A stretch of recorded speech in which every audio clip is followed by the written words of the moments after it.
नमस्कार, सत श्री अकाल, राम राम सर, खम्मा गणी वणक्कम प्रणाम। आप सभी का ऑल्टरनेट मीडिया में फिर से स्वागत है। हमारे साथ जुड़े हुए विक्रम सिंह सर, पूर्व आईपीएस डीजीपी उत्तर प्रदेश और chancellor for Noida international university. आज जिस मुद्दे को हम डिस्कस करने वाले हैं ये बहुत सेंसिटिव है, बहुत परेशान करने वाला है। सिया अग्रवाल, केतन अग्रवाल, ऐसा लगता है दोनों एक ही फैमिली के बच्चे हों, अग्रवाल सरनेम। पर ये जो केस निकल कर आया है इसने एक बहुत ही विभत्स चेहरे को लाना शुरू कर दिया है। महिलाओं में इस तरीके की क्रूरता पूतना के समय में, राक्षसियों के समय में देखी जाती थी, पर ये ऐसा लग रहा है कि ये जीन्स फिर से निकल कर आ रहे हैं कहीं ना कहीं, या फिर वो दबे हुए थे, वो फिर से वापस आने शुरू हो चुके हैं। क्या माहौल ऐसा था? परिवार ऐसा था? क्या था? पहले समझते हैं इस मुद्दे को कि सर ये कहानी क्या है इसके इर्द गिर्द सिया और केतन अग्रवाल के बीच में, और फिर आते हैं इसके law and order and security से रिलेटेड मुद्दे पर। Sir, a very warm welcome on the show. Thank you Gayatri ji. आपने जिस महत्वपूर्ण पक्ष के ऊपर और एपिसोड के ऊपर संकेत दिया है उसने केवल पूना महाराष्ट्र को ही नहीं पूरे देश को स्तब्ध कर रखा है। अभी तो सोनम रघुवंशी का किस्सा पिछले वर्ष 23 मई को हुआ था और राजा रघुवंशी को ले जाके जिस तरीके से उसने मेघालय में प्लान तरीके से धक्का दिया, इसका कुछ कुछ पैटर्न वैसे ही है जो आपने सिया गोयल के बारे में बताया कि पूना की बहुत ही प्रतिष्ठित परिवार है। सिया के पिताजी मसाले के प्रतिष्ठित व्यापारी हैं और उनके जिनकी बात चल रही थी कि केतन केतन के भी पिताजी का कंस्ट्रक्शन का बड़ा अच्छा व्यवसाय है। बच्चे की उम्र 25 साल केतन की, सिया की उम्र 20 साल और दोनों एक ही कम्युनिटी के थे। बातचीत हुई और यह तय हुआ कि इनका विवाह हो जाए और दोनों ने यहां तक कि देखिए खर्चे की तो बात छोड़ दीजिए, इन्होंने उदयपुर में नवंबर में एक होटल बुक किया जिसके लिए 17 करोड़ रुपए सिर्फ होटल के थे और वहां पे मेहमानों को ले जाने के लिए 2 प्राइवेट एयरक्राफ्ट चार्टर किए, चार्टर प्लेन से पूरी वेडिंग पार्टी को ले जाने के लिए। तो आप समझ सकती हैं कि जितना वो शादी में खर्च कर रहे थे, जितना उनका प्रस्ताव था उतने में तो होटल बन जाता। लेकिन ये दिखाता कि उन्होंने खुले दिल से बच्चों की खुशी के लिए अपना पूरी ताकत झोंक दी थी। लेकिन केतन जो था बड़ा कुशाग्र, बहुत ही पढ़ने में तेज, अमेरिका से जाके उसने पढ़ाई की, आकर के अपने पापा का बिजनेस संभाला जैसे कि एक ड्रीम फैमिली में होता है। लेकिन this was not to be. और इसकी जो बातचीत चली तो बातचीत अपनी जगह पूरी हुई और ये देखने में तो किसी के चेहरे पे कुछ लिखा नहीं है, लेकिन मैं जरूर कहूंगा कि जहां कहीं इस तरीके की शादी हो, आप कुंडली मिला न मिला ये आपका विकल्प है, लेकिन मेडिकल और माइंड इसकी मैपिंग जरूर करा लीजिए क्योंकि जिस तरीके के ये भयावह, अगर करोड़ में एक केस भी होता है तो आज केतन का परिवार पूरा समाप्त हो चुका है। और केतन ही का परिवार क्यों, ये नाम तो देख लीजिए, सिया जी का नाम इतना पवित्र और कार्य आपने बिल्कुल सही कहा कि ताड़का कह दीजिए, पूतना कह दीजिए, क्या कह दीजिए, इनको तो चुड़ैलों के जो नाम है वो कम पड़ जाएंगे। लेकिन हम देखते हैं, हम इसको आगे बढ़ते हैं कि किस तरीके से अरेंज मैरिज हुई। 20 साल की सिया और 25 साल का केतन, होटल बुक किया गया और इन लोगों ने प्री वेडिंग पे जाने की सोचा। बाली, इंडोनेशिया में बाली है और ये चूंकि लड़की जाना नहीं चाहती थी, इसका क्रिमिनल माइंड मैं बताता चलूंगा कितनी ये क्रिमिनल माइंडेड है। ये सामान्य लड़की नहीं है, बहुत ही आपराधिक इसके दिमाग की वायरिंग है। और इसने अपने हस्बैंड का पासपोर्ट छुपा दिया। जब ये एयरपोर्ट पहुंचे, पासपोर्ट इमिग्रेशन पे नहीं पेश कर पाए तो ये वापस आ गए, वो ट्रिप कैंसिल हो गई। अब इसने फिर और प्लान बनाया कि किस तरीके से हम इसको फंसा लें। लड़की का शायद जन्मदिन था 21 तारीख को जून में, तो महाबलेश्वर में 40 कमरे का रिसोर्ट बुक किया कि धूमधाम से बर्थडे मनाएंगे। आप ये समझ लीजिए कि उस बर्थडे पे इतना खर्च हो जाता जितना कि सामान्य परिवार में एक शादी में खर्च होता है, उससे ज्यादा लड़के वाले सिया के बर्थडे के लिए कर रहे थे। लेकिन जो एहसान फरामोश होते हैं, कृतज्ञ होते हैं, दिमाग में जिनके शातिर अपराध होता है, उन्होंने इसको तो कैंसिल तो वहां तो हो नहीं पाया। लेकिन 4 बार इस लड़की ने प्रयास किया केतन की हत्या करने का, चौथी बार कामयाब हो गए। पहली बार इसने प्रयास किया 31 मई को, दूसरी बार प्रयास किया इसने जून 4 को, और तब वहां पे वही लोहागढ़ बार बार जाना। अरे भाई, लोहागढ़ इतनी गर्मी में किले में जाना, इतनी लंबी ड्राइव, हालांकि केतन बहुत एक्सपर्ट ट्रेकर था और कई बार ट्रेकिंग वहां पे जाके लोहागढ़ किले में कर चुका था, तो उसको मन था। लेकिन केतन के माता पिता ने ये कहा, भाई तुम बार बार वहां क्यों जा रहे हो? तो वहां पर जब ये गए, ये बात होगी आपकी 4 जून की, और 4 जून को इन्होंने देखा कि इसको जब धक्का दिया तो उसने कहा कि यहां पर एक सांप है, और सांप को देख करके इस लड़की ने, सिया ने, केतन को धक्का दिया, लेकिन ये बच गया झाड़ झंकाड़ पकड़ करके। अब आप ये समझ सकती हैं कि कितना ये, किस तरह की ये विष कन्या है।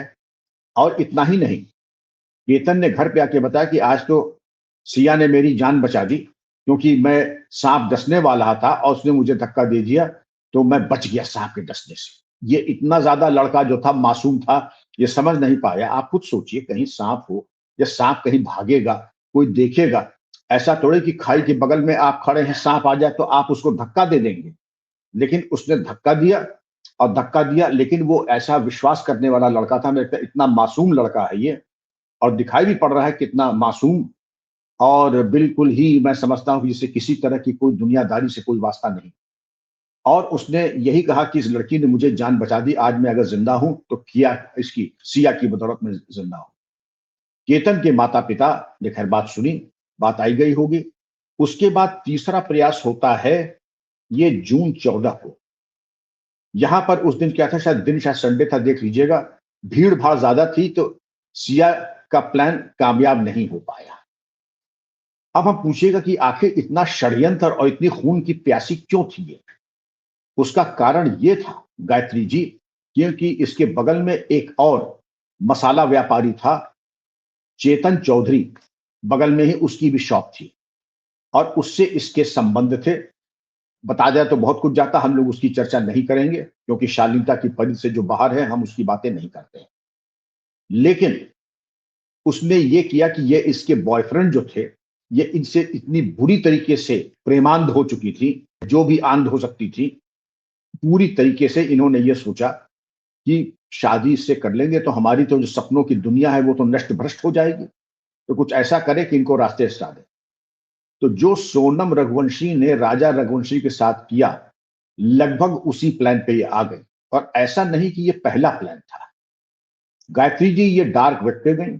इन्होंने कहा कि हत्या के तौर तरीकों पर विचार किया, कौन से केमिकल दे सकते हैं, कौन से तरीके अपना सकते हैं जिससे कि हम पकड़े न जाए। तो ये लड़की देखने में जितनी मासूम है नहीं, ये वाकई बहुत जहर की बुझी है।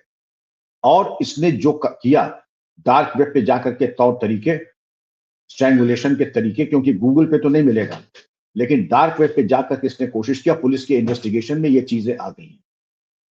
उसके बाद इसने देखा कि सबसे अच्छा तरीका यही कि जिसमें कोई इंस्ट्रूमेंट न लगे, कोई और फॉरेंसिक एविडेंस न मिले, तो इन्होंने ये चेतन चौधरी के साथ ये इन्होंने प्लान बनाया।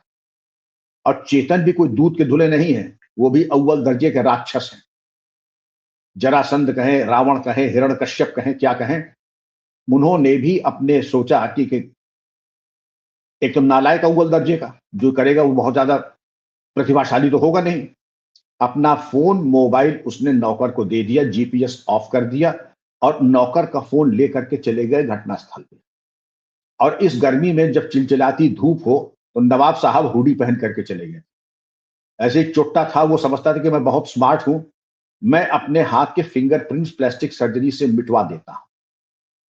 और जब चोरी की तो इसी में पकड़ गए, क्योंकि वो इकलौते चोर थे उस देश के, प्रदेश के, विश्व के, जिनके फिंगरप्रिंट ही नहीं थे। इसी में पकड़ दिए गए। ये ऐसे चोर हैं जिन्होंने फिंगरप्रिंट ही मिटा दिए थे, वही इनका भी यही हाल हुआ। ये जब वहां गए, दिखाई पड़े, और गर्मी में हुड पहन के कौन जाता है भैया मेरे? गर्मी में कोई हुड तो लगाता नहीं, तो हुडी पहन करके तुम गए। तुम्हारा लोकेशन दुकान पे मिल रहा है, सीसीटीवी बता रहा है कि तुम्हारी मौजूदगी है। हालांकि इनके जो वकील हैं, हमारे एक चैनल पे सामने सामने थे, इसका कोई एविडेंस नहीं है। उनका वकील साहब, मैं आपको पर्चा आउट नहीं करूंगा, लेकिन आजकल आर्टिफिशियल इंटेलिजेंस बता देती है, चेहरा भले ही आपने हुडी से ढक लिया होगा, लेकिन आपके हाथ की, पांव की, पिंडलियों की कदकाठी से एक एक चीज एआई बता देगा, फेशियल रिकग्निशन सॉफ्टवेयर, कि आप कौन हैं। इससे गलतफहमी न पालिएगा। दूसरी चीज, वकील साहब को तो खैर वकीली की तरह बात करेंगे, दोनों ने अपना जुर्म इकबाल कर लिया। दोनों ने इस चीज को बताया कि उन्होंने ही यह हत्या की है, प्लान तरीके से किया है। और वो समझती थी कि एसपी आरए के पास, पहले तुम थोड़ी इसकी बातें बता दें कि अब इनकी मौत हो जाती है और घर पे जो सेरेमनी होती है उसमें शोक सभा में ये लड़की भी आई सिया, और उसी फोटो के पास जाकर के जहां श्रद्धांजलि सभा हो रही थी एक इंस्टा की पोस्ट बनाती है। अब सुन लीजिए जरा इनकी कलाकारी कि तुमने मेरे जन्मदिन के पहले ही तुम मुझे छोड़ के चले गए। ये तो केतन की बहन बहुत ही, मैं समझता हूं, शार्प और इंटेलिजेंट है बच्ची है। उसने इनकी भावभंगिमा देखी, इनसे बातचीत किया और 5 वाक्यों में समझ गई कि ये बिल्कुल असहज है, एबनॉर्मल है। और उसने केतन के पापा से कहा पुलिस में एफआईआर करा दीजिए, आप जाके एफआईआर करा दीजिए। केतन के पापा गए कि इनके हर चीज की चीज हजम नहीं हो रही है, आप इसमें एफआईआर कीजिए। हालांकि पुलिस तब तक ये समझ रही थी कि एक्सीडेंटल डेथ है, हर पेरेंट यही समझता कि उसकी हत्या हुई है, कोई अनहोनी हुई है, तो वैसे ये भी चले आए। लेकिन मैं उस अफसर को भी सलाम करूंगा, संदीप सिंह, जो एसपी देहात है पूना का। उसने पूरी ताकत, फॉरेंसिक, साइबर, इंटेल, आईटी सब लगा दी और मालूम ये पड़ा कि जनवरी से लेकर के अब तक इनमें और चेतन में बताइए कितनी बार बात हुई है? 2400 बार। Oh my God. और कितनी देर बात हुई है? 280 घंटे, मतलब ऑन एन एवरेज 1 घंटे से ऊपर डेली बात होती है। मैं जानना चाहूंगा कि सिया के पेरेंट्स ने जरूरी नहीं समझा कि भाई तुम किससे इतनी ज्यादा अंतरंग बातें कर रही हो? ये पेरेंटल कमी नंबर 1। पेरेंटल कमी नंबर 2 की जिस तरीके की सोहबत में थी और चेतन ऐसे टिकली चोर के साथ तुम्हारे संबंध हैं, तुम्हारी नजर में सामने नहीं आ रहा था। अब हम बात इस पे आते हैं। 2500 कॉल, 280 टॉक टाइम, ये तो एक मोबाइल नंबर। व्हाट्सएप चैट की हम बात नहीं कर रहे हैं, हम सिर्फ वॉइस टू वॉइस कॉन्वर्सेशन की बात कर रहे हैं। इसका मतलब वेकिंग आवर्स में अगर आप 7 घंटा सो रहे हैं, 1 घंटा वॉशरूम में है, 1 घंटा और आपके काम है, इसका मतलब वेकिंग टाइम में आपका पूरा अधिकांश समय वार्तालाप और टेक्सटिंग में जाता था। अभी टेक्सटिंग के फैक्ट सामने नहीं आए हैं। तो गायत्री जी, अब इसके बाद हम आते हैं कि ये जब इसकी एनालिसिस हुई तो मालूम पड़ा कि चेतन अपने नौकर का फोन लेकर के घटनास्थल पर गया था। यानी प्लानिंग में इन्होंने पूरी कोशिश कर ली कि जासूसी उपन्यास और किस तरीके का साहित्य ये सब लौंडे लफाड़ी पढ़ते हैं वो मैं आपको बताऊं। अब चेतन ने अपना फोन दे दिया, कोई फोन हमारे पे आया तुम सुन लेना, कहना कि मालिक कहीं बाहर है, और नौकर का फोन लेके चले गए। संदीप सिंह ने बड़ी इंटेलिजेंटली इसको इन्वेस्टिगेट किया कि मालूम पड़ा नौकर का फोन तो वहां पर है, घटनास्थल पे है, लोहागढ़ पोर्ट में। कॉन्वर्सेशन इसका सिया के साथ हो रहा है, कॉन्वर्सेशन और मौजूदगी सब कुछ नौकर के फोन से, तो बात तो वही आ गई फिल इन द ब्लैंक्स में। जब आपने फिल इन द ब्लैंक्स किया तो सारा केस सामने आ। जब पुलिस इनको ले गई, जब इनकी खातिर तवाज़ो कायदे से हो गई, दोनों ने अपना इकबाल कर दिया। इकबाल कर दिया, वही आपने जो प्रारंभिक संबोधन किया था गायत्री जी, तुम्हें शादी नहीं करनी तुम मना कर दे, लेकिन किसी एक मासूम बच्चे की हत्या करना और केतन के परिवार को नष्ट कर देना, इसका अधिकार तुम्हें, इसका सजा तुम्हें कानून तो देगा ही देगा। इसकी सजा तुम्हें भगवान भी देंगे, तुम्हारे माता पिता को भी भगवान सजा देंगे, क्योंकि तुमने एक परिवार को नष्ट कर दिया, वो न जिंदा में है न मरे में है। अब आप पूछेगा गायत्री जी, आखिर ये सोनम रघुवंशी, सिया गोयल, आखिर इनके दिमाग में, इनकी आंख के पीछे चल क्या रहा था इनके भेजे? ये लोग दरअसल ओटीटी फिल्में बहुत देखते हैं। मुझे मालूम है आपके पास टाइम नहीं है ओटीटी फिल्में देखने का, मुझे भी, मेरे पास भी टाइम नहीं, लेकिन जो बेहूदगी, अश्लीलता, गुंडागर्दी, जो नाजायज संबंध, और जिस तरीके से हत्या करने को ऐसा कह दिया कि जैसे हत्या न करना हो गया, कॉफी पीने जाना है स्टारबक्स में। आपके पास भी जानवर होंगे, घर में गाय होगी, कुत्ता होगा, बिल्ली होगी, तोता होगा, आप एक बार उनको तमाचा मारने की कोशिश कीजिए, आपका हाथ नहीं उठे, जानवर दे। और इन्होंने एक इंसान को, ऐसा लगता था पीछे पड़ करके किसी एक जीते जगते इंसान को, जिससे तुम्हारा मंगेतर था, पियांस था, उसको धक्का देने की कोशिश। ऐसा नहीं कि ऐसे साहित्य और ऐसी कुत्सित मनोवृत्ति आज ही आई है। एक नॉवल था, सिडनी शेल्डन ने लिखा था, the other side of midnight.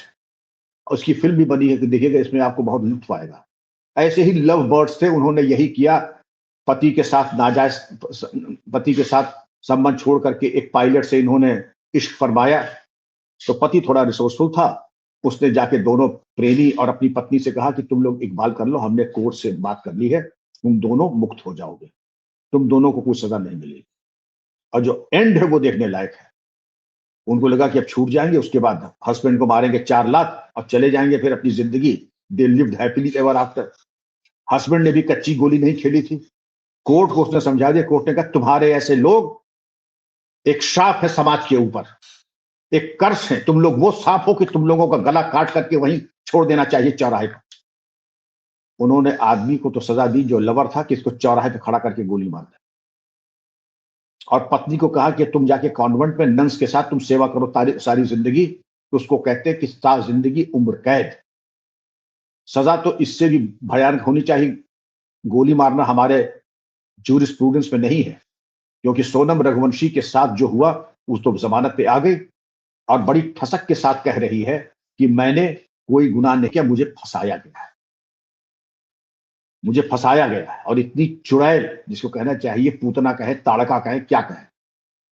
अब इन लोगों के बारे में यही कहूंगा कि फास्ट ट्रैक कोर्ट में अच्छे से अच्छा एडवोकेट करा करके दोनों केसेस में, सिया के केस में भी और सोनम के केस में भी, इनको सजा होना, सजाए मौत होना बहुत जरूरी है। मैं आजीवन कारावास नहीं कह रहा हूं, क्योंकि जिस तरीके से कोल्ड ब्लडेड डेलिबरेट मर्डर है, मर्डर तो एक जिले में 15-16 रोज ही होते हैं, लेकिन पूरा देश अगर आज इनको, तो ये रेयरेस्ट ऑफ द रेयर है। इनको फांसी की सजा होनी ही चाहिए, चेतन को भी, और यहां सिया को भी, और वहां सोनम को भी, और सोनम का जिसने साथ दिया था।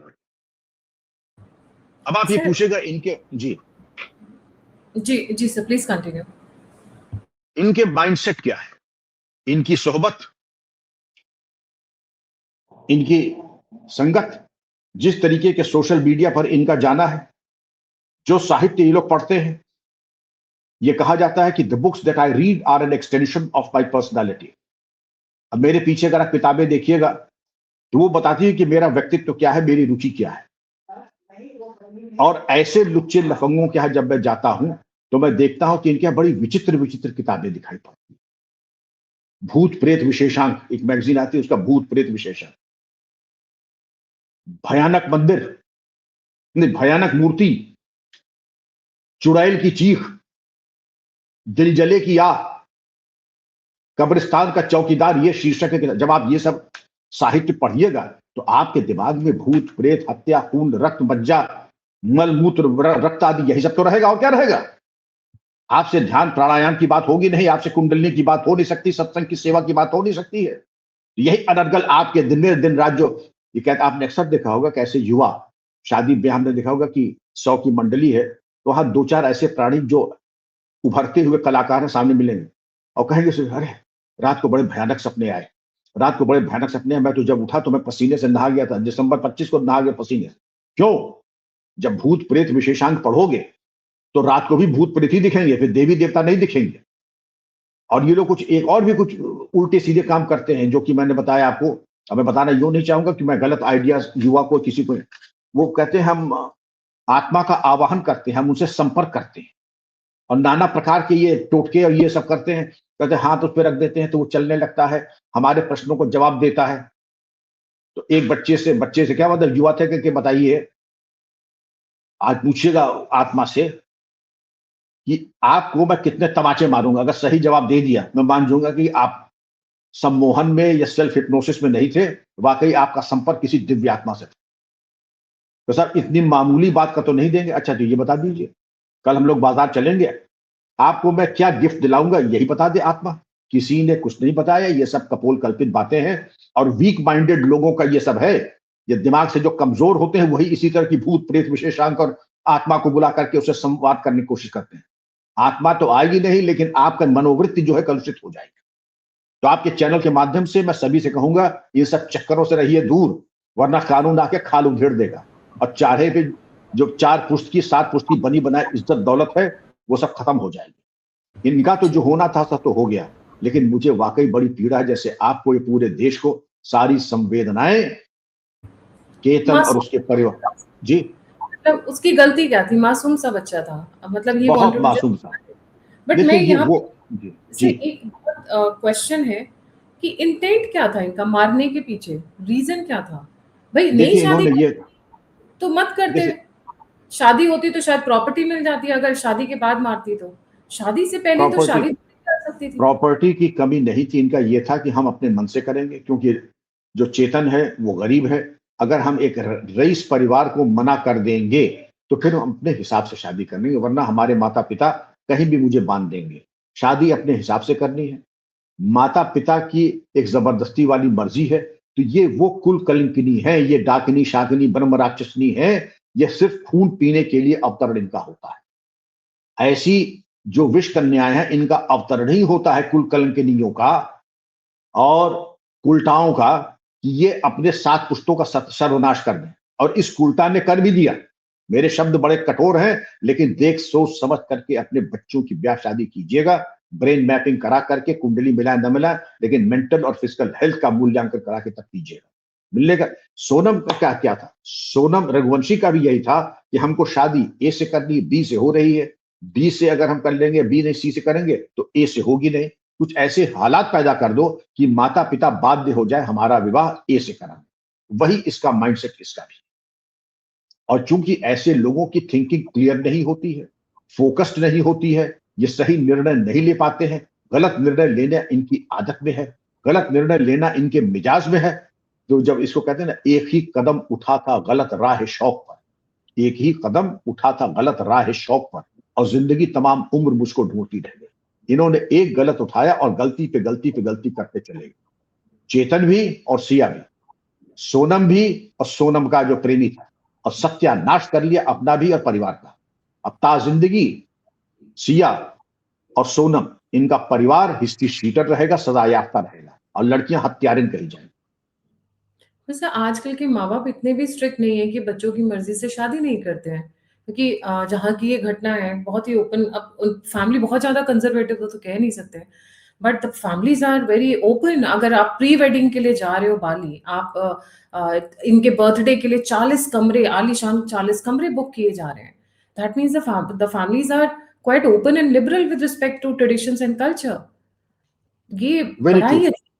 बड़ा अजीब-सा केस है and it is quite shocking because आप शादी नहीं करना चाहते हो जस्ट से कि भई नहीं करनी है मुझे शादी, तो मुझे पसंद नहीं है, मुझे पढ़ाई करनी है, मुझे करियर बनाना है, मुझे यूएस जाना है या मुझे घूमना है या मेरे को शादी नहीं करनी है। वेरी ईज़ी टू से कि भई हमको शादी नहीं करनी है, हमने करियर बनाना है। आजकल बहुत बच्चियाँ ऐसा करती हैं जब उनको नहीं शादी करने का मन होता है। और पेरेंट्स भी आजकल ज़्यादातर पूछ ही लेते हैं, बेटा कोई है तो नहीं जिससे आपका मन लगा हो शादी करने के लिए? बहुत सारी फैमिलीज़ हैं, अब तो गाँव-वाँव में भी ये प्रचलन हो गया है कि भैया बच्चों से पूछ लो कि भई आपको शादी अपनी मर्ज़ी का कोई है या हम ढूँढ के करें। बट देन इनके घर की क्या कंडीशन रही होगी वो तो ख़ैर समय बताएगा, निकल कर आएगा। बट देन आपको because you didn't wanted to take a stand in front of your parents, you just go and kill a boy. उसके माँ-बाप पे क्या बीती होगी, I mean I can't imagine. मेरा तो दिल दहल रहा है ये केस सुन के। ये देखिए, एक और शेर था, ये सच है कि कुछ देर बिस्मिल तड़पता है, फिर ता जिंदगी कातिल तड़पता है। ये दोनों परिवार नष्ट भ्रष्ट होंगे। एक ने चूंकि हिंसा की है, दूसरा चूंकि हिंसा का शिकार है। लेकिन इस परिवार को अवसाद, और एक तरीके से जिसके यहाँ केतन चला गया या जिसके यहाँ सोनम का फियांस चला गया, उस परिवार को तो जो दया का पात्र है, जो विश्व की सृष्टि की सबसे कठोर सजा हो सकती है, वो लड़कों के माता पिता को मिली। और इसीलिए मैं कह रहा हूं, इन कुल कलंकिनियों के लिए, डाकिनियों के लिए, इन कुलटाओं के लिए कोई रहम नहीं होना चाहिए। अब भी कुछ लोग ऐसे हैं कि महिला है, ये महिला के नाम पे कलंक है, ये कोई महिला वाला नहीं। आपने बिल्कुल सही कहा। Open families, well to do families पूरी सुविधा अपने बच्चों को दे रही हैं, उसके बावजूद विश्वासघात, और जिस तरीके का इन्होंने, अब मैं क्या कहूं, जिस तरीके से एहसान फरामोशी का जो परिचय दिया है, तो गायत्री जी मैं तो यही कहूंगा कि सावधान हो जाए हर तरफ के पेरेंट्स। और अपने बच्चों को खाई में झोंकने की कोई कोशिश कर रहा है या उनको कर रहा है, तो उसमें सावधान हो जाए। और इस तरीके के जो प्रेम संबंध बनाते हैं, जिसको कहते हैं ना स्मिटेड विथ लव, बिल्कुल प्यार में पागल हो जाना। तो प्यार में पागल जब होते हैं तो बुद्धि तो पहले ही कहते हैं भगवत गीता में दिया है कि मोह, मोह के बाद सम्मोहन, सम्मोहन के बाद बुद्धि का भ्रष्ट होना। साफ दिखता है कि तुम्हारी बुद्धि भ्रष्ट हो चुकी थी, सोनम की भी, रघुवंशी की भी और सिया की भी, दोनों की बुद्धि भ्रष्ट हो चुकी थी। लेकिन सर, ठीक है, कोई रियायत नहीं मिलनी चाहिए, सजाए मौत टू सेट एग्जाम्पल। सजाए मौत, आपने बिल्कुल सही कहा जाती, सजाए मौत होनी चाहिए। अगर हम बॉयज के लिए डिमांड करते हैं कि बॉयज ने डाउरी के केस में या किसी भी तरीके से लड़की को मार दिया है, पर ये तो रेयर केस है कि आप जस्ट सगाई हुई है और आप you just kill a boy because you don't want to get married to him. This is a rare, आप बिल्कुल, this is the rarest of the rare case. दो केसेस हैं, तभी मैं कह रहा हूं, चूंकि रेयरेस्ट ऑफ द रेयर है, इनकी बेल होनी चाहिए कैंसिल, सोनम की, और सजाए मौत मिलनी चाहिए दोनों को। हमारा जुडिशरी सर महिलाओं पे बहुत कई बार अनावश्यक तरीके से सॉफ्ट हो जाता है। इनको एग्जाम्पल सेट कर, क्योंकि कृष्ण भगवान ने भी पूतना का क्या किया था, वध किया था ना, ताड़का को भी मारा गया था, पूतना की नाक काटी गई। तो इनके लिए भी एग्जाम्पल सेट करना जरूरी है। ऐसा नहीं है कि महिला हो गई है तो ये एकदम सावित्री हो गई है, नहीं। नहीं, जो हमारे शास्त्रों में दिया, तो आपने ताड़का, पूतना सबका दिया है, सुपर्णखा है, ये तमाम राक्षसी हैं, इनकी दुर्गत तो होनी ही चाहिए। ये राक्षसी हैं, इनकी दुर्गत होनी चाहिए। और आपके प्लेटफॉर्म पे मैं इसीलिए कह रहा हूं, इनकी दुर्गत होनी चाहिए, समाज के द्वारा, कानून के द्वारा। जी, thank you so much sir for joining. जाने से पहले सभी पेरेंट्स से रिक्वेस्ट करूंगी, आपके बच्चे क्या कर रहे हैं, किससे बातचीत कर रहे हैं, किसके साथ बहुत ज्यादा एंगेज है, बिकॉज ये बहुत झकझोरने वाला केस है। प्लीज ध्यान रखिए, मर्जी के अगेंस्ट उनकी शादी मत करिए, शादी ना करिए वो ज्यादा सही है, घूमने दीजिए, कुछ दिन बाद ठंडे होकर अपने आप ही लौट आएंगे, कहाँ जाएंगे। तो be very careful. Don't forget to like, subscribe and share the alternate media. अगर आप मुझे कंट्रीब्यूट करना चाहते हैं तो नंबर और यूपीआई पे आप मुझे कंट्रीब्यूट कर सकते हैं। आप मुझसे जुड़ना चाहते हैं, इन्फॉर्मेशन शेयर करना चाहते हैं, सभी लिंक्स डिस्क्रिप्शन बॉक्स में। इसी के साथ जय हिंद, जय श्री राम, हर हर महादेव।